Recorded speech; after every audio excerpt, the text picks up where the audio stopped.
Everyone's thankful. Hi, Tua. This is today's 60th birthday of the greatest quarterback Dan Marino. in Dolphins history. I was going to ask. I don't forget Jesse. Jesse Davis. It's Jesse Davis's birthday too. Jesse Davis. But go ahead.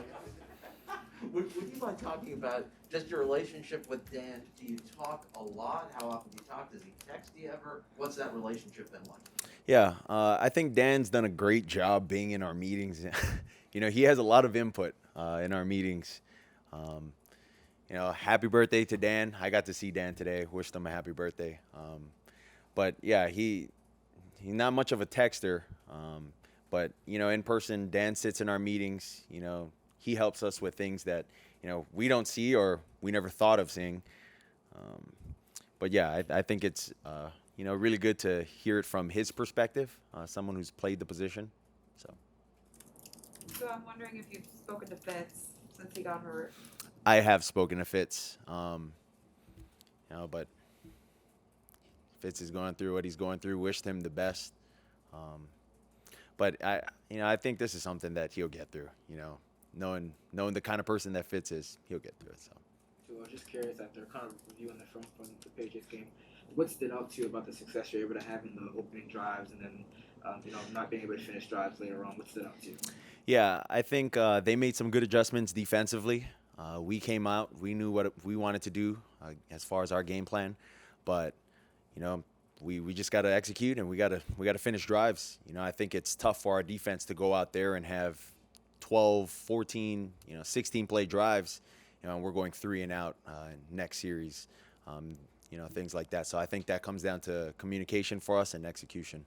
Just a quick follow-up. Is there I know you're able to generate some explosive plays, and it just so happened that all the time you generate explosive plays, it resulted in scoring drives. Is there also kind of an understanding that as well as making big plays, you still have to kind of methodically drive down the field sometimes to score?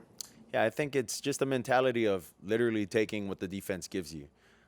You look at the Patriots defense, they try to keep everything in front of them. They try to minimize a lot of the chunk plays, if you will. So, whatever they gave us, that's what we were out there to take.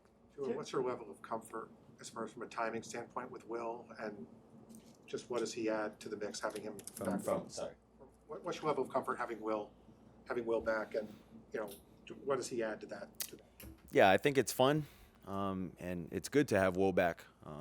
We can see in the game plan what things he can do to help us win this game. But really, it's still things that we need to work with Will on. With me and his timing, and that's what special teams is for. When special teams is out there, I'm pulling him to the side. I'm throwing routes to him, single routes, whatever routes he has in the game plan, and things like that. You said you connected him with one of your strength coaches. How important was that time in the offseason too to build some familiarity?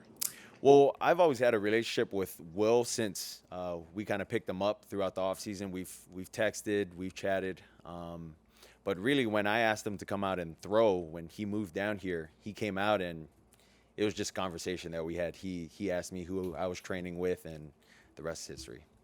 Going back to Dan, what's either the best advice he's given you about being a quarterback and trying to lead this team, or just a general theme that he always stresses with you?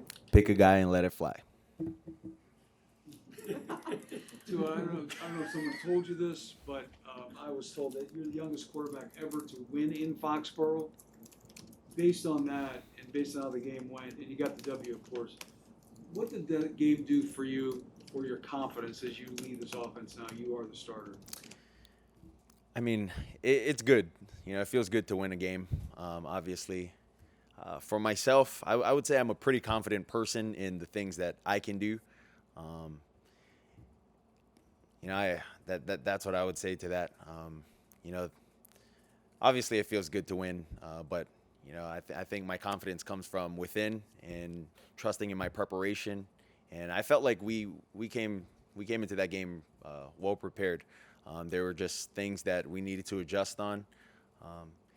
And really, like I've said before, it really comes down to execution for us on the offensive side of the ball. Did anybody tell you that you were the youngest ever to win in Foxborough quarterback? Did anyone tell you that? And no, you're the first. So thank you. Over the 10 NFL starts you've made. You've had a lot of success up tempo. You did at the start of the game Sunday.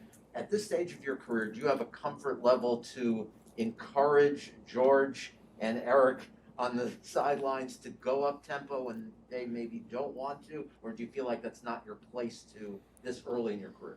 No, I think we go into these games having a game plan, and it's a mutual game plan where there's a lot of open communication with me, with Charlie, with George, with Eric, and with Flo as well.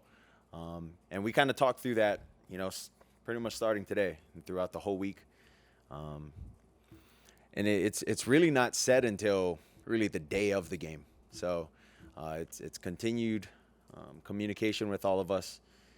And yeah, that's what it is. If us getting on the ball is what's going to help us, execute a lot better, this week, then, that's what we're going to do. If, just getting guys spread out is going to help us, that's what we're going to do.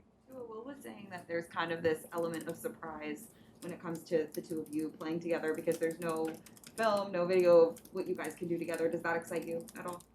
Yeah, it really does. I've obviously seen his film while he was at Houston, and kind of seeing a lot of the routes that, I think he does well in, and then also talking to him, routes that he likes and he does well in as well. But yeah, I think it's very exciting. The Bills have a couple of safeties that have been together for a long time there with Micah Hyde and Jordan Poyer. I'm just wondering what kind of challenge they present for you in your pre-snap reads and your post-snap kind of going through your checks. Like what kind of challenge do they provide to your game? Yeah, they provide a good amount of problems for us. It's a veteran defense, so with Jordan on one side and Johnson on the other side, Milano inside, Edwards on the other side. I mean, you never know what's going to happen. They could spin the coverage. They could bring 40 or 58 or 49. I mean, you never know what's going to happen. But for us offensively, if you don't know, you just got to stick to your rules. Just always revert back to your rules, and you'll be fine. Near the end of the last game, there was a passing play called when you guys had a 1-point lead and you dropped back near your end zone and threw this slant to Devontae. What kind of confidence, what kind of message is that for you to be called upon to pass in that situation where it could just be a let's run a bunch? Yeah, it wasn't necessarily a pass play.